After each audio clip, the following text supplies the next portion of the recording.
Traveling the Vortex.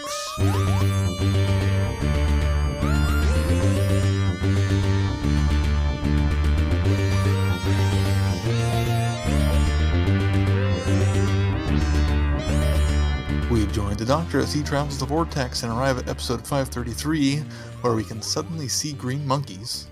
I'm Keith. I'm Glenn. I'm Sean. I did it on a turn. How are you guys doing? That tickled me. I like my green monkeys. Those are my favorite parts of that thing. We'll get to that later, but that was one of my favorite parts of the audios. You guys do anything fun this week?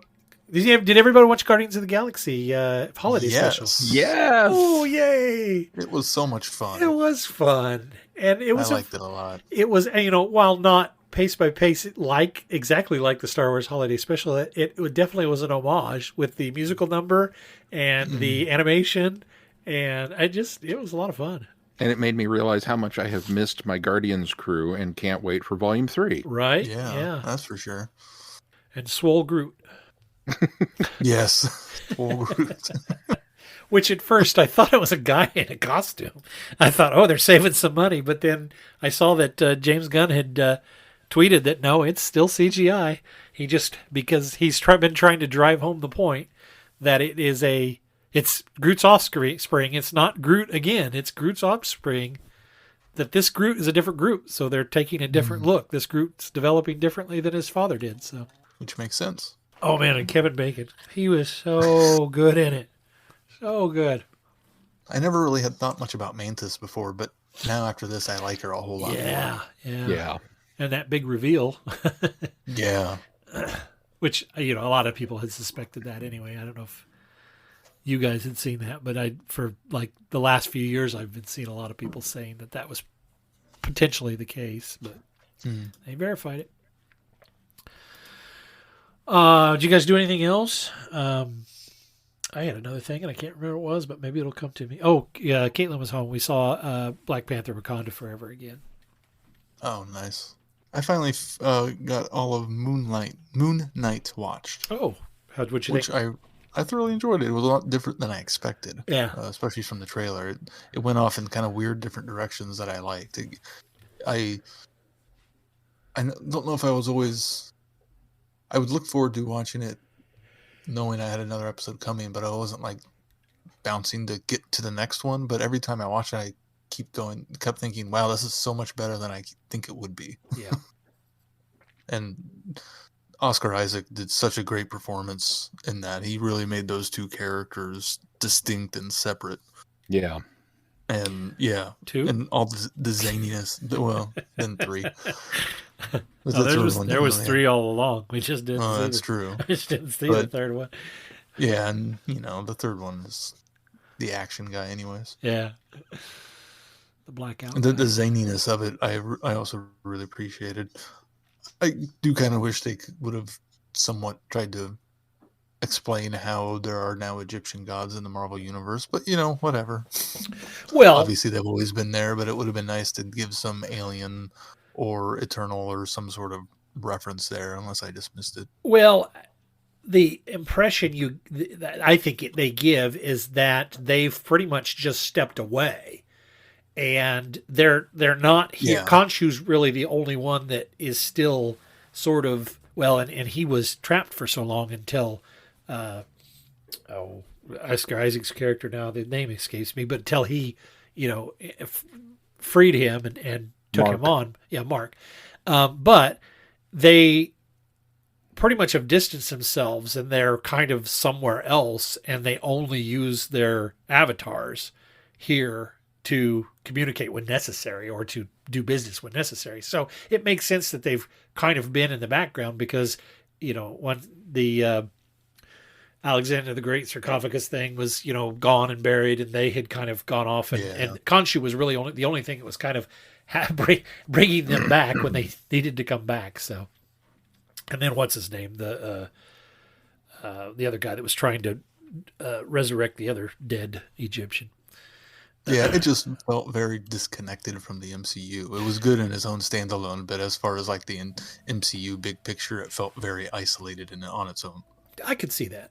I can see that. I just wish it would have had more like Easter eggs or drop lines to connect it to the bigger picture. Well, they did mention the Wakanda. What do they call theirs? They did mention the astral plane. Astral plane, yeah. Which was funny. The episode ancestral plane. Yeah, the ancestral plane, which was funny. That episode where they referenced it was like that night or the next night after I had seen Wakanda Forever. Oh, so it timed out really nicely that I neat. caught that reference. Very cool. Well, I'm glad you liked it. I thoroughly enjoyed it. I thought it was a lot of fun, and I definitely agree. watched the second season. I think Oscar Isaacs was just primed for that part. Sean, what about you? Kind of a low-key week this week. I've been doing a ton of work, so not too much on the fun side. We got half of our Christmas decorations set and ready to go. We have to do ours in stages. We also got the outside lights done and all the inside decorations too. So we are fully decorated and ready for Christmas. Huzzah! And Jim has already been asking how long until Christmas. That's the only problem with little ones and putting it up this early is then it's like they just completely want it to be here now. We did sneak out to go see Glass Onion over in Lawrence, the Knives Out sequel. Uh-huh. And wow, it's just as good, if not possibly even a little better than the first one. Wow. I really liked it. That's impressive.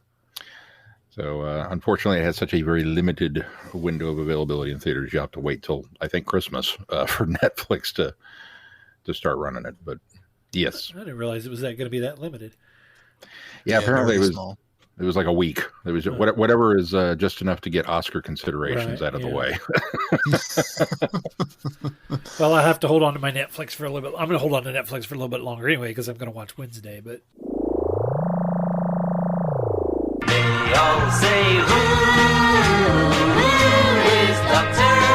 do you collect Doctor Who? Do you have Doctor Who items and you don't know you collect Doctor Who? For all things in the Doctor Who collecting world, tune in to the Doctor Who Collectors Podcast, a Direction Point Network podcast. I am Larry Van Rosbergen, your host, and I have been collecting Doctor Who for 40 years. With popular features like collection protection and the most outrageous offer, we have a lot of fun. Available anywhere you get your podcasts. You're listening to Traveling the Vortex, a Direction Point Network podcast. all right, well, let's move on to... we don't have any news of the week, so let's move on to our review. Coming soon from Big Finish Productions, Doctor Who, The Eighth Doctor Adventures, The Time War 3. This war is starving civilizations out of existence. I am going to find out who is doing this, and I will make certain they don't get to do it again. The Time War? But that's impossible. I thought the Time War had finished. Did you not hear me? The Daleks are now threatening the multiverse. I'm not a Dalek! Do I look like a Dalek? Gallifrey, I'm sure that... Time Lords! The Time Lords are from Gallifrey. That's worse. The Daleks vanished everywhere. No one else even seems to remember they existed. What you are doing, it isn't kindness, it is genocide. Alternative timelines. Different histories. It's all just theory, but to actually be able to see them... Exterminate! The whole side of the ship's been destroyed. What do we do? Big Finish. We love stories. I am known as the Valiard. Now, it is almost time for your final destruction.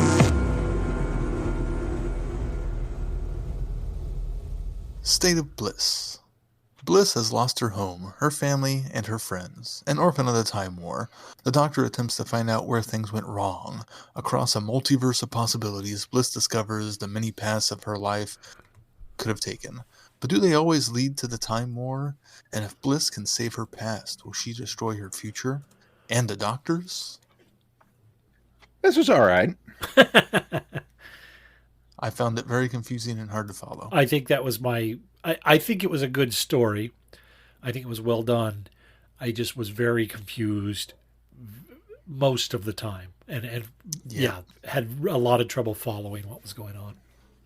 And then once I finally got a hang of what was going on, they switched like timelines or whatever, and then I was lost all over again. Yeah. Yeah, it took me a few to kind of get used to that. Like, what are we doing? Oh, okay, I see where you're going with this. And then you'd get into the new groove, and then all of a sudden it was jump track again, and it was like, ugh, all right, here we go again. But it was an interesting story. I didn't dislike it. Yeah. I can't remember what else I'm thinking of that Matt Fitton wrote, but it seems like the stuff that we have reviewed of his always seems to have these very grandiose, esoteric's not the word, but sort of just mind-altering ideas that I think he writes them well. I just think I have a hard time wrapping my brain around some of it. Out of Time, I guess, was probably one. I don't know. Did we review that one with 10th Doctor and with 10 and 4? I can't remember if we did that one.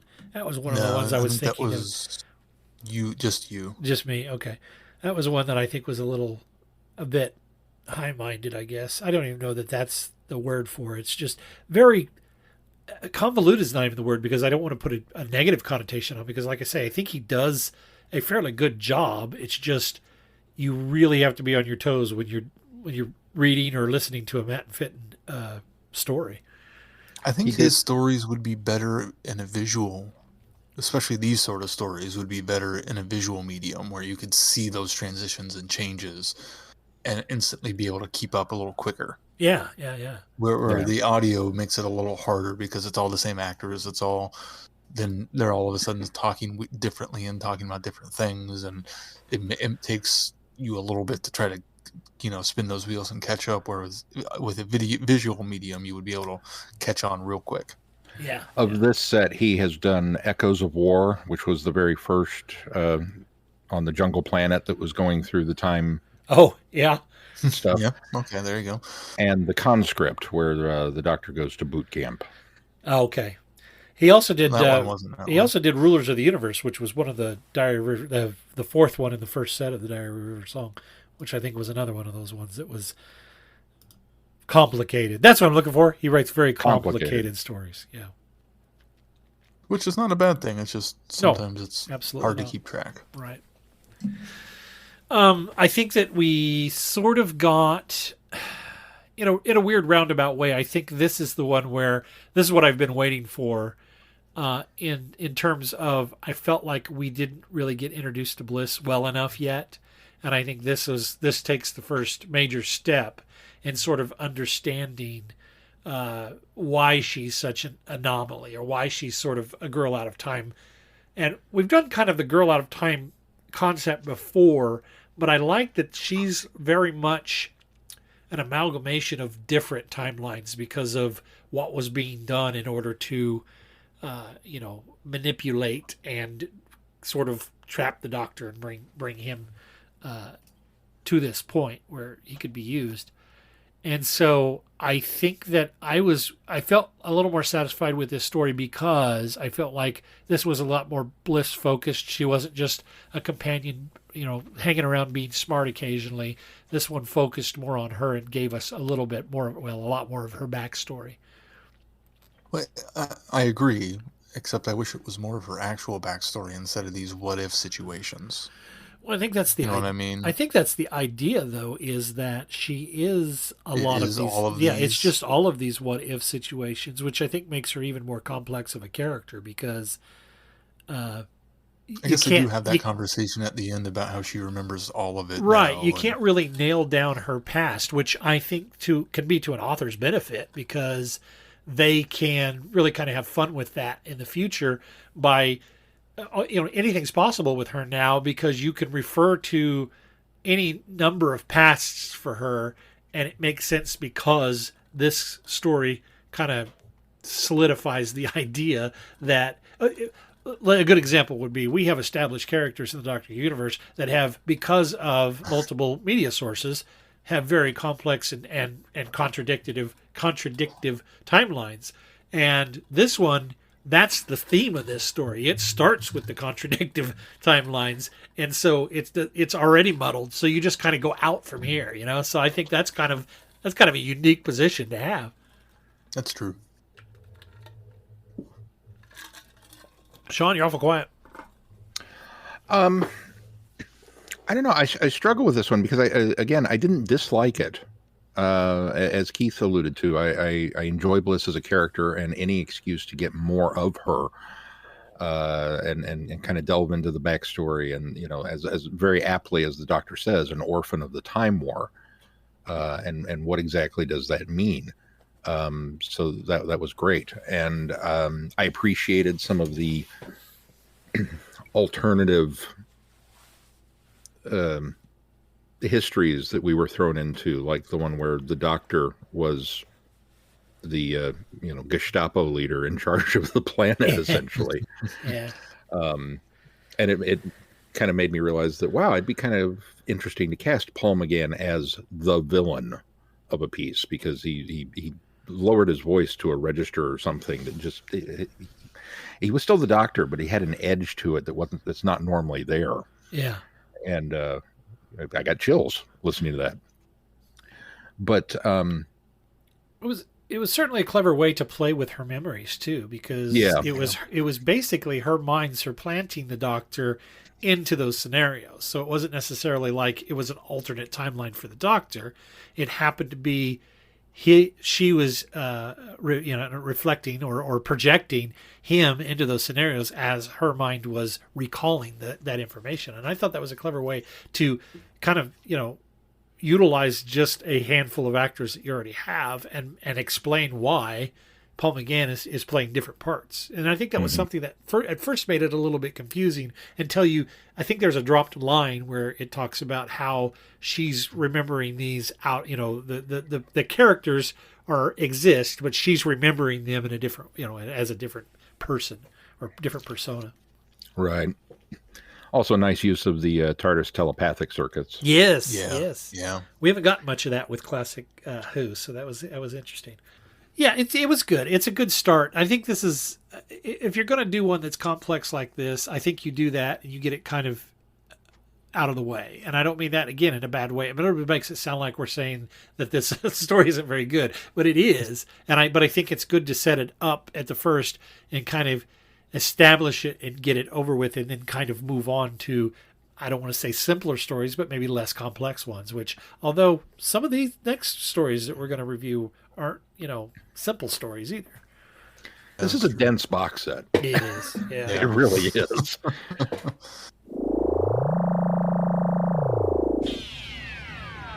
You are invited on an adventure across all of time and space, in a completely random order. It's the Police Box in the Junkyard podcast. Jump in the TARDIS with your hosts, Eric Gulbranson, Asad Kheshki, and Matthew Kressel. Explore Doctor Who TV stories, audio adventures, and books, both novels and non-fiction. The Police Box in the Junkyard podcast. It's the entire Whoniverse on shuffle.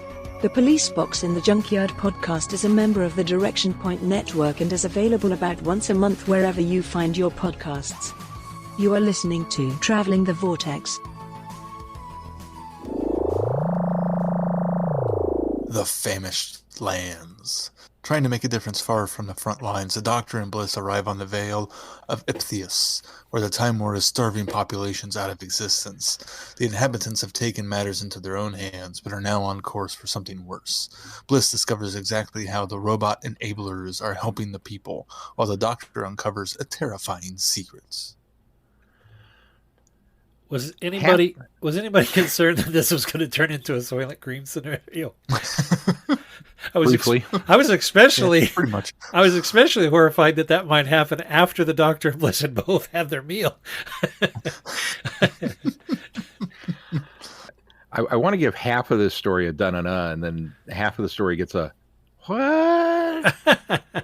I'll let you guys see if you can figure out which half is which. Well, the end sort of meanders, and it subtly moves it into we're going to make things better by doing this, and instead of kind of really any consequence for what's been happening. It's sort of we're going to kind of brush this under the rug, and you're going to do things differently. You're going to do things right this time, and we're going to get the Time Lords to help you out, which felt like a cop out to me because I knew that he was going to go ask this favor, and they're going to go, oh yeah, well, we don't have time for that, So I was like, okay, this isn't going to go nowhere. But I think the concept and the setup was probably the best part of this, and then the resolution is probably the weakest part, in my opinion.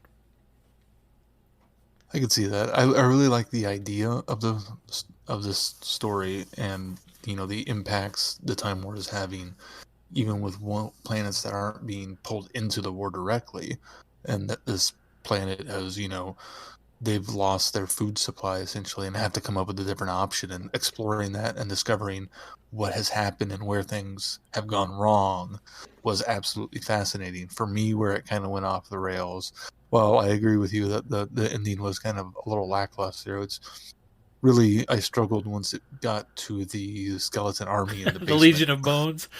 Yeah. Legion of Bones. It's like, dang. How did this go that direction? Yeah. And why? It's just, it seemed like a step a little too ridiculous. Maybe not ridiculous, but a step too much in the far-fetched category, where it seems like, how did this thing that you're doing wind up doing this? And then even this down to the idea of how they were going to even control the Legion of Bone didn't feel like it was explored enough, other than, no, well, they're just going to be here to protect us in case we need it. Right, exactly.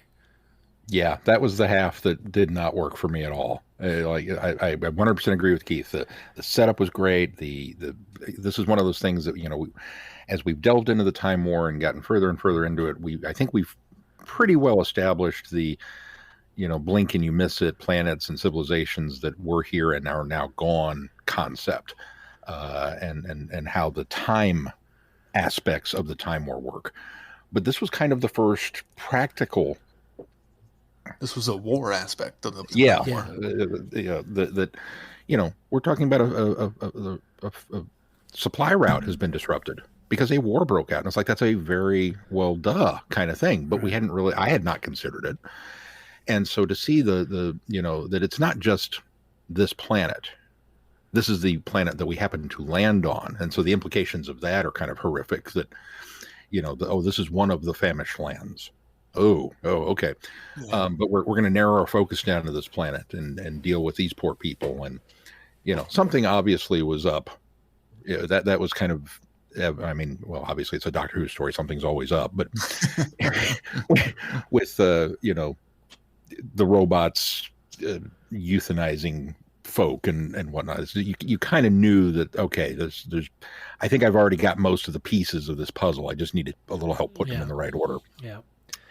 And so I didn't have any problems with that. I enjoyed that whole run, and I appreciated that when we split the Doctor and Bliss up, that Bliss is just rapidly becoming another one of my favorite characters, because she carries on her investigation on her own.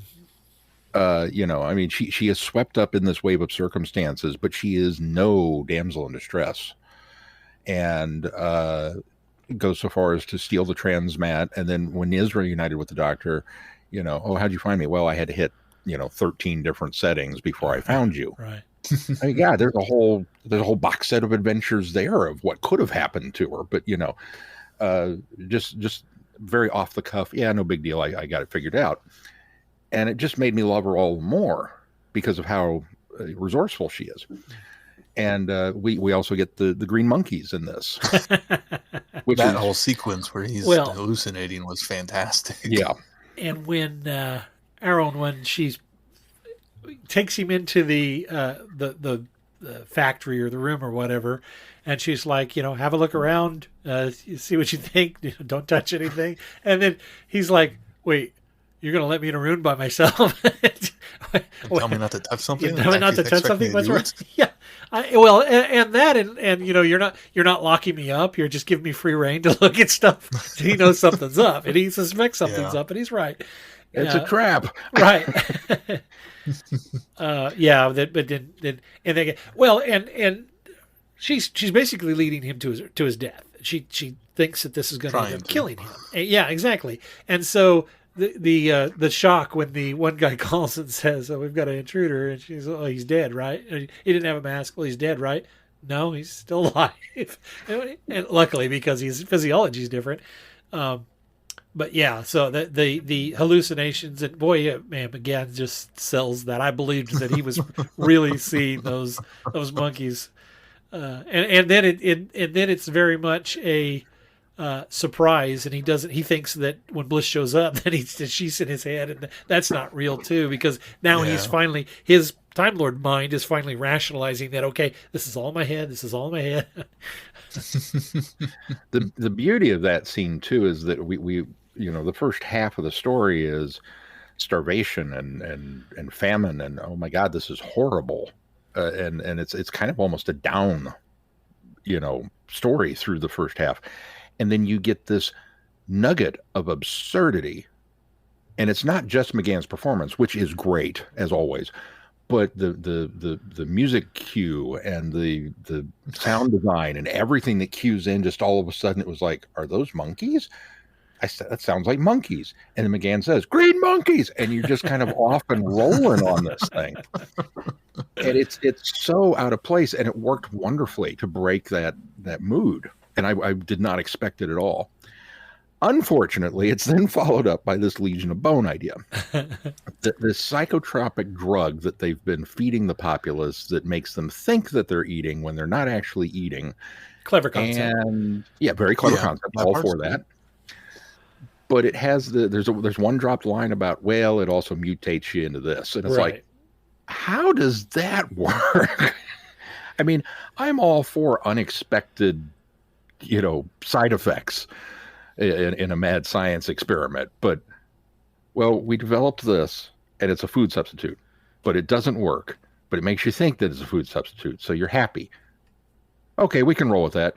And then the first 100 people started turning into these giant skeleton things, and their brains shrunk. And they're, what? At what point did you decide this was a good idea to just continue to do that? And we're gonna, let's roll this out. You went all the way through beta testing and went planet wide. Let's unleash this on the populace, and because we might need an army of bone to protect us. The disconnect of those two ideas is so far that my brain was like, I would agree. I think had it not been painted in the idea of the Legion of Bone and mutating these people in order to be this army, I think her motives are sound. It's all for the wrong reason, and she's very misguided, but her reasons are sound because she believes that the Time Lords and the Daleks are basically coming for everybody else. And so she's looking to protect her planet and her people. She's going about it all wrong, and she's got a really stupid way of doing it, but she does have the motive there. So I have to give her that. I have to wonder, it's like, okay, so if we're going to have a side effect from a food substitute, zombies, mindless zombies, I could have bought that. Yeah. Because it's a psychotropic, it does this. Okay. They don't have a lot of strength, but they just become enraged and do their thing. All right, I'd have bought that. I don't know. Throw out some other ideas. Yeah, okay, I'll buy that. Bones. It's a walking skeleton. There's no muscular structure, but there's still a brain, and it can. The steroided up, skeletons from Ray Harryhausen. Yeah, well, I imagine exactly. I sort of 9 feet tall. I imagine the army in Army of Darkness just larger. Yeah. Just the Deadites are coming for you, and it's like, I don't know. That's a bridge too far. And I don't know if we'd started off with kind of a Halloween theme to the House of Horrors. If it had been a Brain of Morbius situation, I'd have been fine with that.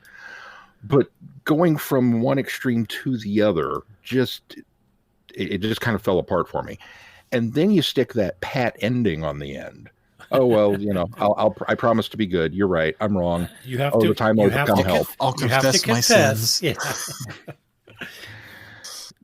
Yeah. It felt very much like, I don't know, maybe there were too many cooks in the kitchen, and then they wrote themselves into a corner and went, well, just end it. we need an ending. Just end it. Get out of the story and into the next one. And the brief was the Doctor has to owe Tamison a favor at the end of this. Right. Okay. Yeah, the end of it didn't work for me at all. All right. I kind of hope they would revisit the planet in the future and discover that, they didn't actually, stop doing it and have to deal with it in a different manner. I also, so Bliss at one point is very concerned because she ate, after she finds out that they mutated into these things and she realizes she ate the food. Did the Doctor ever address that? Because he kept saying... He gave her something at the end should fix it. Okay, I missed that. Yeah, the lady in charge said, it can be reversed if we get to it right away. Okay. Which is another pat fix. Yeah. That if you're going to go that route, it could have just as easily been explained away as you have to eat more than just one bite. Yes. Yeah. It takes a while to build up a thing. You'll be fine. One dose is not going to kill you. But no, it was an immediate, you've had the food, you're doomed. Oh, right. Which was also a bit of a stretch. What are we going to do? Here, I fixed it. Well, Pat ending. Capture and escape. I mean, it's...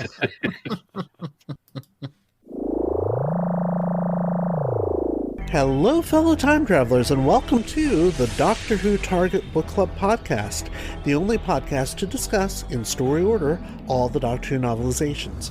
My name is Tony Witt, and every 2 weeks or so, I'm joined by a 2 to 3 person discussion panel, including our so-called expert who's been a Who fan since 1979. That would be me. We also get the views of intermediate, casual, and novice fans who either have never seen the show or who have never read these books until these podcasts, including Dalton Hughes and Alison Seyfried. You can find us on iTunes, Stitcher, Spotify, or wherever you find good podcasts, or even ones like ours. You're listening to Traveling the Vortex, a Direction Point podcast.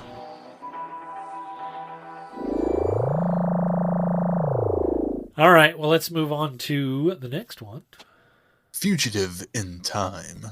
Returning a favor for Major Tamizan, the Doctor and Bliss accompany her to extract a dangerous fugitive from an isolated medieval world.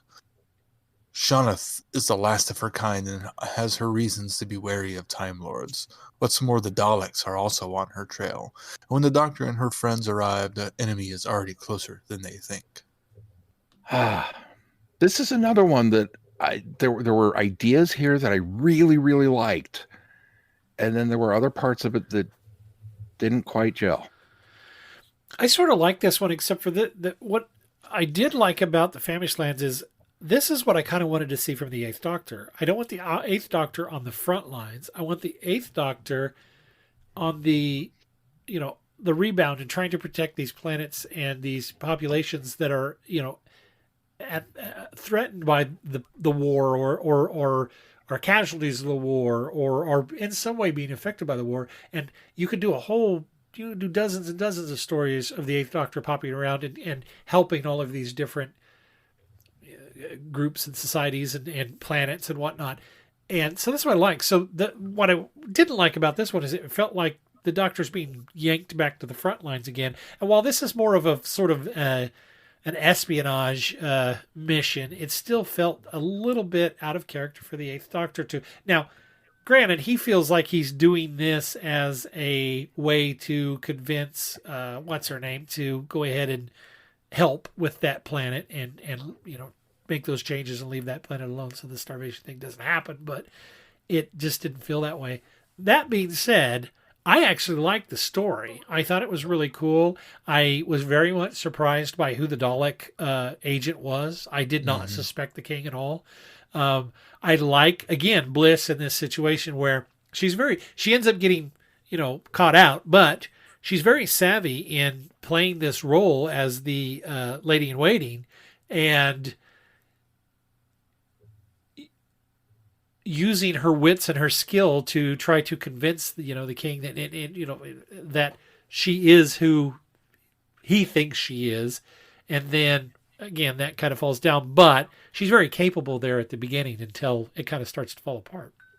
But I also like the fact that the king isn't such a dullard and, just blah, blah, blah, that he buys into it and Yes. sees through all of Right. it. He does, yeah. The fact that it's a very smart king, I really appreciate it, because I fully expected him to just kind of be the dupe that gets the wool pulled over his eyes the whole time. So this story for me constantly surprised me, and that's what I liked about it. It went in different directions. It avoided a lot of tropes that it could have easily fell into. Yeah, agreed. In fact, at one point in time, the planet, I forget the name of it now, Thelion? Thelion, yeah. Thelion. At one point in time, I misheard it as Pelion and got really confused and excited at the same time. Like, oh, did I just not notice that I mean, first of all, how do you do a Pelion story with not putting Pelion in the title? Secondly, what the hell happened to the planet? Are we Jymor? And so I kind of went down this whole rabbit hole of... And what happened to the D in the word name? Yeah, Peladon. Thank you. You know where I was going. Sounds similar. Where's Mikey? Alpha Centauri would have had this cleared up, no problem. But once I figured out that's not what they had said, I was like, okay. But that's a great point. Those feel very much like a Peladon-esque society. It seems like it was very much inspired by the Peladon stories based off of, the time period that they're kind of set in, even though they're futuristic. That medieval aspect of it on an alien world gives it that Peladon feel. I kind of actually had the same, while I didn't mishear the name, I did have a thought of, while listening to it, that it felt Peladon-esque. Yeah. And I like the anachronistic nature of things like that we are, okay, we've obviously got a castle and a palace and a keep, and, the king's probably running around with his cape and bearskins, and yet they have medical scanners and all this kind of stuff. Okay, that's cool. I can get behind all that. We've got kind of a Karn situation with planet littered with junk spaceships that have crashed into the surface. And it's like, okay, that's cool. I can get behind that. The fugitive, first of all, what a very cool idea. And once more, show me the just absolute horrible nature of the Time Lords that they decided this was a good idea. Well, we're just going to erase you from history across the board. Just boom, boom, boom, boom, and gone. And the very blasé nature of Tamasan about it, and how she's like, yeah, we did it. I'd do it again if I could. And it was just like, wow. And so I like the fact that Bliss is the moral compass, if you will. Yeah. The doctor's outraged, but he's already on to the quest of, well, if this person is here, there's more to this than just going and taking care of this device, this MacGuffin of a genetic manipulator. He's already kind of moved on to that problem. And Bliss is the one that's kind of left going, no, wrong. What do you know? And I like that about her character. Yeah. This is one of those that almost felt, I hesitate to say, overproduced. I get what they were going for with this poor woman being in constant pain after monkeying around with her genetic material to offset her just enough so that the Time Lord weapon wouldn't get her. But man, it was annoying. Just the labored breathing and the pitch of her voice. I felt it, that every breath and word spoken was in absolute agony. But it was also not pleasant to listen to, and not just because of that reason. It just kind of had that effect. Did anybody else feel that way, or was it just me? I agree, and I think that what made it even worse was, I'm going to back up a little bit. Emery, the starving man in the last story, he was very labored in his delivery, but he wasn't there very long, and he did have a noble end. He sacrificed himself so that Bliss could get away, but after that, his portrayal was very grating in his suffering. And I understand why they did it, why they were going. But then to turn around and have another story where somebody else is suffering, albeit in a different way, it seemed very, I don't know that overproduced is the word. I think it just felt overacted maybe a little bit.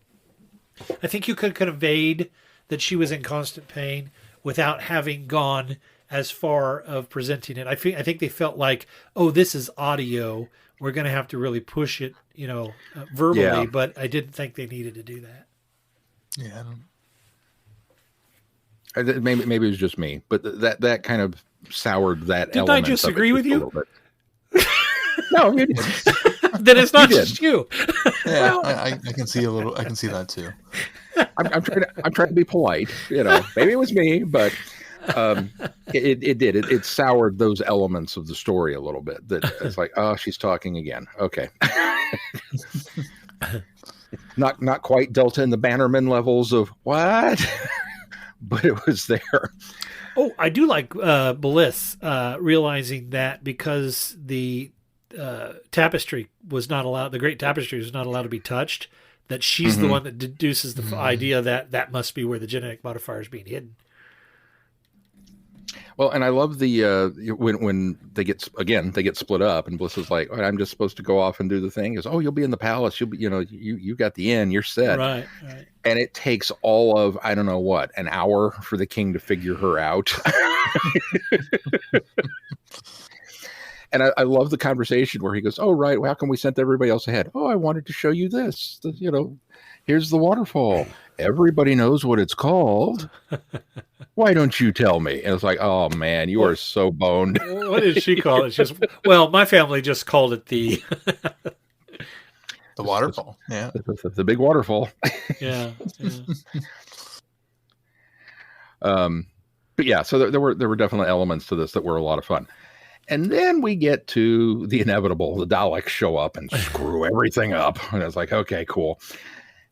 And I'm fine with it all the way up to the end. And the Doctor being, again, I've said this before, I like it when the Doctor is 2 steps ahead of me. Yeah. Because he should be. And when they're struggling to get back to the room and Tamasan's like, you go, I'll help her. Yeah. Oh, come on. Yeah, you couldn't see through that, Doc. Yeah. And he just kind of gives her okay, I'll trust you. No. And it's like, dude. Yeah. I thought the same thing.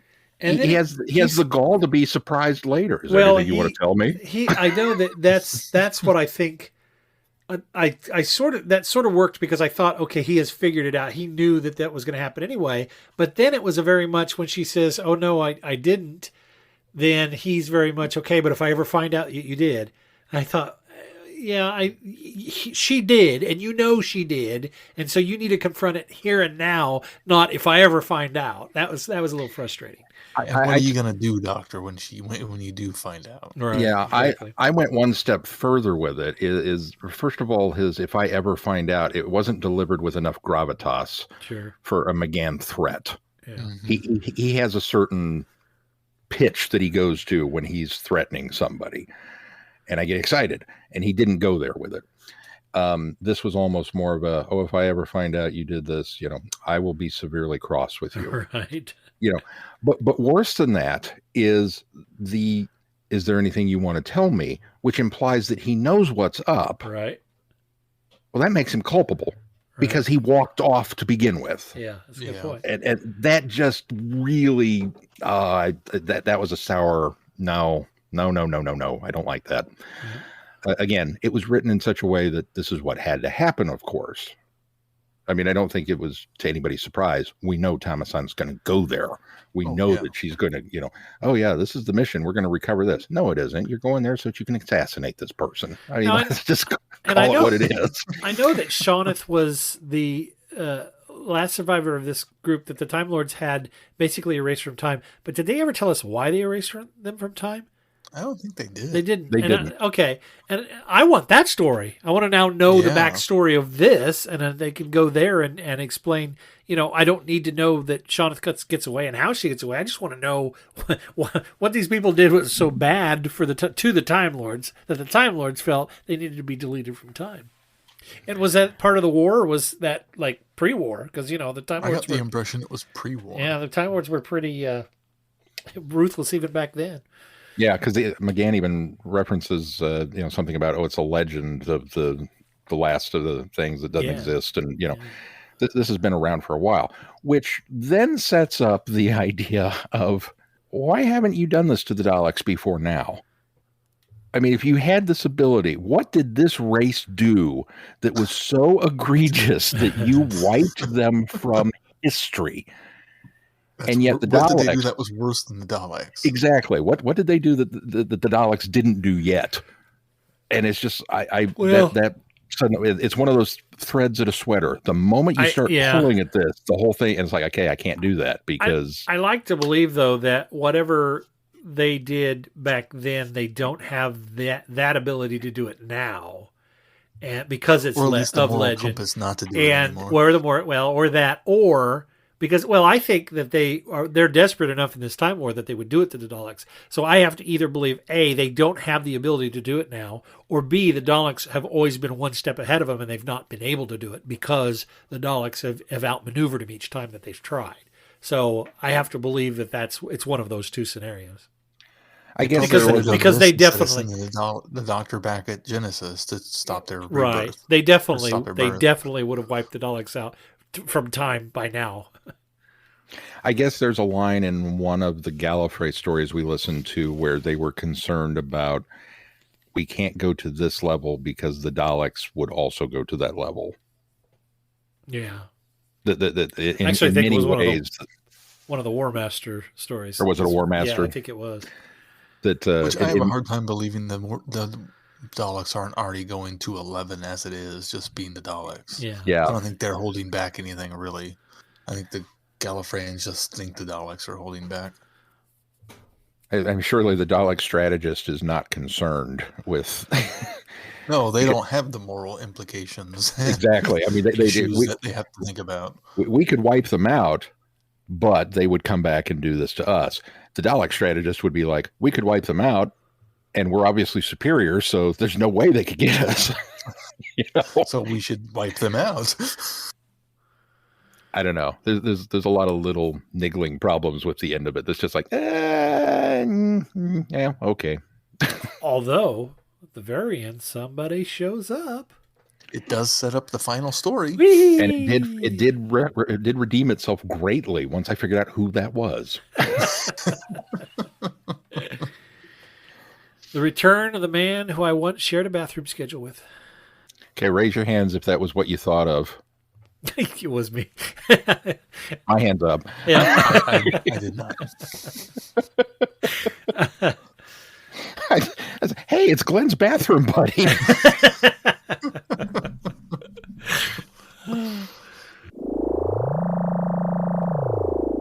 Hi, I'm Rupert Booth. I am known as Paul Ferry. And my name is Barry Williams. Together, we host Time Ram. Time Ram's a cruel mistress. It's a random number generator. That also. We roll a number from 1 to 13, and that's our doctor. Then 1 to 300 for the story, and then we ram them together. Even if it doesn't make sense. Cruel, I tell you. Time Ram, putting the wrong doctors in the wrong stories, so you don't have to.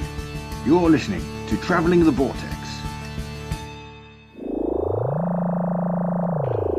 All right, well, let's move on to the next story. The War of Valiard. The Valiard has returned to the universe amid the Time War, and the Time Lords see his potential to end the conflict for good. When the Doctor discovers that his twisted future self has been conscripted, he sets out with Bliss to find him, braving a planet ravaged by Daleks. But in a world where he can finally be a hero, will the Valiard want to leave? Despite its similarities to the first story in this set, with the confusing, rewriting, timey-wimey nature of it, this one gets a da-na-na. Yeah. Yeah. Largely because of Michael Jaston. Yeah. Yeah.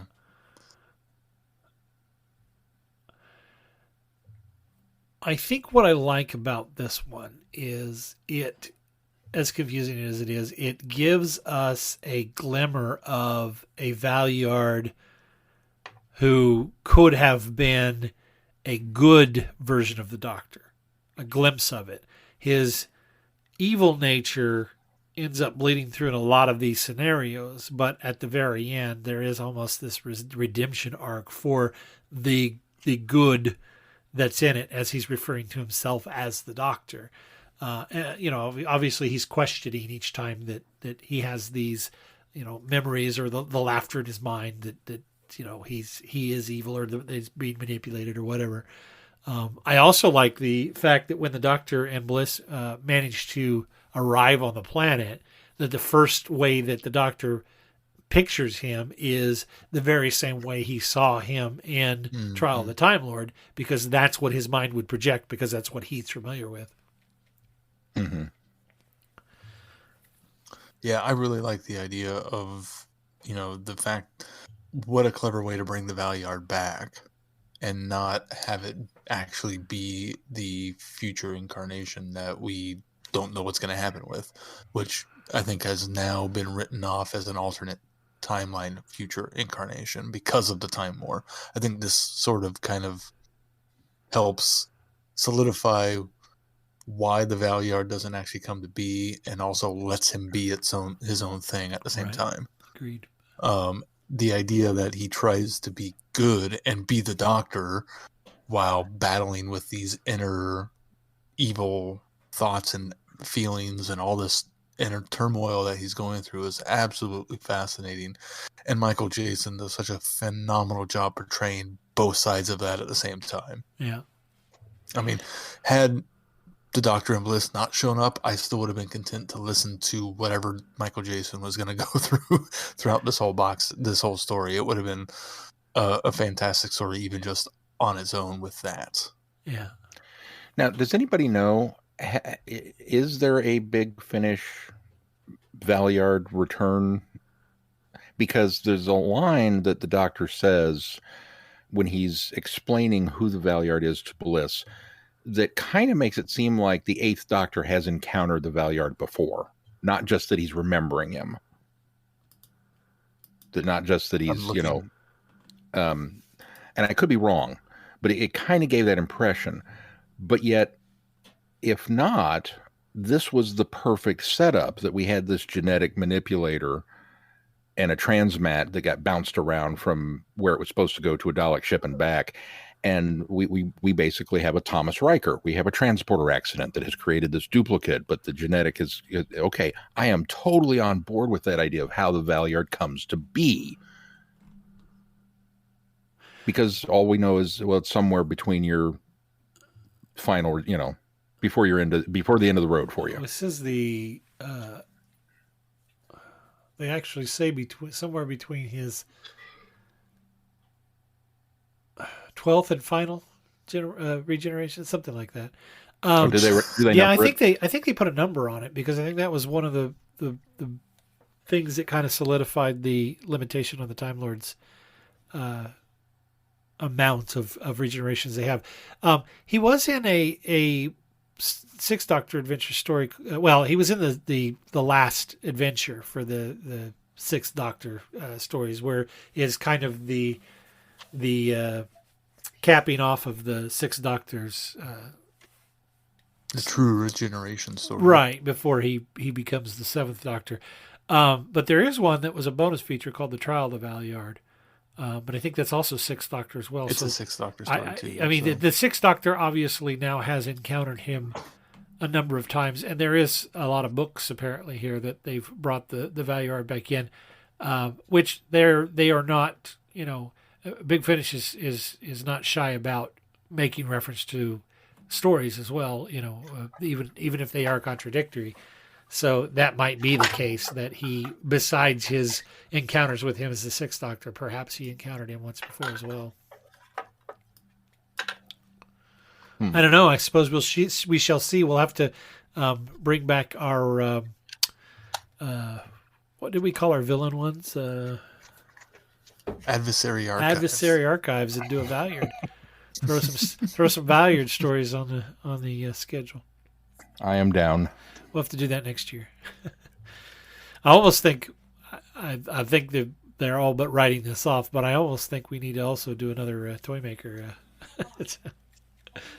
one before next year. Anyway, lots good to be said about this one, and again, a lot of surreal happening here, and the Doctor and Bliss stealing Tamazan's TARDIS in order to ram it through this time lock, I thought was kind of funny. So while I really liked all of the things that happened in the story in the context of this story, I have big issues with what happens in the story in the context of the Time War. So, based off of this, the Valyard ends the Time War by wiping the Daleks out, except for the one time strategist that survives, I guess, maybe. Doesn't that give us major contradictions to what we actually know has happened? Okay. Is anyone else help bump on that? I may be way off base on this, but everything that the Valyard is doing is within this kind of alternate timeline that is behind a time lock. And the idea was that this was another failed attempt for the Time Lords to utilize another tool or another tool in their arsenal that didn't come to pass or didn't work out for them. And my impression was that was why he was behind this time lock. So events that are happening in that timeline aren't in the prime timeline of what's actually happening in the Time War. Was the way that I took away from it. But the Doctor and Bliss talk about before they ever got behind the time lock that the Time War is over. Well, no, that was. And now looking at the TARDIS wiki, I see they resolve this in the next box set. But I guess it's an issue that we're supposed to have. Oh, I see. All right. But it kind of you're right. They do talk about it as though the Time War is past tense now. Yeah. Because that's why they do it the way they do, to give a big reveal that the Time War is actually over. Yeah, I had forgotten about that. Because of the Valyard ended the Time War. Yeah. Which is a cool idea, and I like that within the context of the story, but in the context of the greater Doctor Who universe, it's like, wait a minute, that can't work. Now, obviously, my thoughts might change once we get to Volume 4, and they might go back and fix something, which is fine, but it's still kind of... It lessened my... After all said and done, I said, well, that was great, but that can't work. Well, the other thing that I think is we're talking about the Valyard's a product of his final regenerate, or between his final regenerations, but if I remember right, the Valyard comes about because of the Doctor using or having the genetic modifier when he goes through the transmat, because doesn't the Valyard, yeah, he ends up having the Doctor's clothes even. He's basically everything except for he has the Valyard's face. So that was another thing that I was like, okay, well, this is counter to what we know about the Valyard in the future as well. Although, as Sean alluded to, I think the Time War has sort of rerouted that into a different, and maybe this is what they're doing, is they're rerouting this into a different timeline. You got a good point there. I hadn't thought about that. Yeah, I was kind of confused by it until we get toward the end of the story where the Valyard's explaining what the weapon does. That it's, it doesn't necessarily remove them. It removes the memory of them. And how can they exist if nobody, which is kind of if a tree falls in the forest, does it still make a sound kind of argument? But the fact that he still exists means that they still exist in his memory, which is why the Daleks were all saying, I am the Doctor, because it's all shades of his memory. Right. And so it seems like this was an idea that the Time Lords had, and they sent him down there, and it didn't work, but they figured out what happened. And so they just kind of locked the planet up in the time lock, and it's, okay, he's on his own little holodeck simulation, and we're just going to leave him be because that was that. But you're right. It doesn't make sense from the standpoint that because their conversations were outside that time lock when they say the war's over. Yeah, you're right. That doesn't make sense. So apparently that's going to have to be resolved then later. And if Big Finish was doing its own thing, and we hadn't have Day of the Doctor and all the stuff we know about the Time War, I would be okay. This is how the Time War ended. Cool. Yeah, that's a good ending. But it's in the context of the bigger picture where I have issues. Yeah.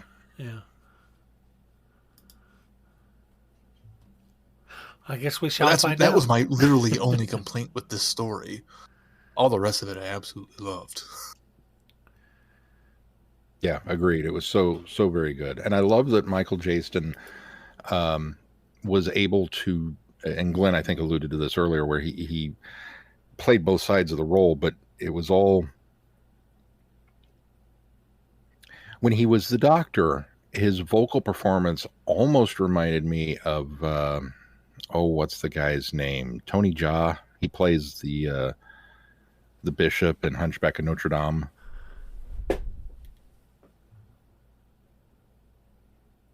Nobody. It's been so long since I've seen that.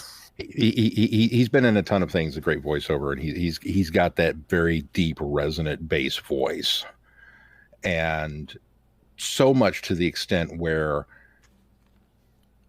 I saw that and not so much the Valyard, because I've met Michael Jaston. I know what he sounds like. This is not it, and so he was being this kind of heroic, dramatic figure. And then when the Valyard shows up in the Doctor's memory for that stint, all of a sudden it's Michael Jaston. It's like, oh, okay, yeah, and it was just, again, it's all vocal inflection, but it was Tony just J. Tony J. That's his name. Thank you. Yep. It was just wonderful how it was done. Was Tony J in Ratatouille? Was he the food critic as well? I don't remember. I'm going off on a tangent. It doesn't matter, but right. I don't think he was. I'm looking. He's got that voice that once you hear it, you go, "Oh, it's that guy." You know what I mean? Yeah. And Jason was almost channeling him with his Doctor because he was so dramatic about things, and I loved his, Oh, he was Shere Khan in the Jungle Book too. Yeah, his asides, when he's rambling on and pontificating, and Bliss makes her snide little comment about, oh, big words. But yeah, there was just so much to like with this one. Yeah, I'm bothered by that now, Sean, because I'd kind of imagined the way that Sean was more eloquently saying it than I did. But you're right, that was outside of the time lock. So why is that past changed for them, or that future is changed for them at that point? I guess, as he said, it'll resolve itself at some point. We do have another box set for the 8th Doctor, That's right. So spoiler alert. Well, that's a nice segue into what do we got coming up on this schedule, Sean? Well, coming up next for us is the next box set in the Time War with the 8th Doctor, Time War 4. We will also be reviewing... Did you guys hear that in that they're going to resolve the reason why the reason why the Time War was ended? We were also going to review Short Trips, A Heart on Both Sides, from the 7th series, Story 9, I believe is what we've determined that one is. And then we kind of cap it all off with some classic Doctor's New Monsters and Day of the Vashta-Nerada. I hope you bring your thinking caps, because apparently this is another Matt Fitton story. Ooh. something to look forward to there, along with recapping a couple of the other stories from that box set, just to kind of finish off what the powers that be have deemed Act 2 of the Time War and where everything is set. I actually believe Day of the Vastra Narada is the only one that takes place in the Time War for that box set, and it's 2.4. Yes. But we had talked about potentially just reviewing the entire series of the second set because we hadn't done it yet. The other ones that surround that are ones that we've already done, from Diary of the River Song and Classic Doctors, New Monsters, Volume 1. And then, of course, we've done Legacy of Time and Night of the Doctor, which are also part of the Time War. I suppose we better decide if we're doing those other stories then or not. Yeah, we'll figure that out. We'll figure that off Mike. I mean, it makes sense. Everything in that block we've already reviewed. So it makes sense to maybe just go ahead and do that entire box set. And if I remember correctly, there's not quite enough there in Day of the Vastra Narada to give us a full podcast episode. Yeah. It's a good story, but it's one part. We just talked about 4 parts. I mean, to be fair, we're ready for Classic Doctors New Monsters Volume 2, so we might as well just do it here. Yeah. All right. Well, if you get any, well, of course, you can check travelingthevortex.com, hopefully for all the updates that you need on that. And, of course, if you get any value out of this podcast, why not consider putting some value back into it? You can do that by clicking on the Patreon link on our website and consider supporting us. And when you become a patron of this podcast, you unlock more audios and specials by us.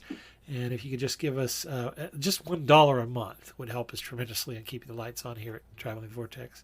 Also, please consider giving us a 5-star review wherever you subscribe to the podcast, and make sure you join in any conversations on our listeners forum on Facebook.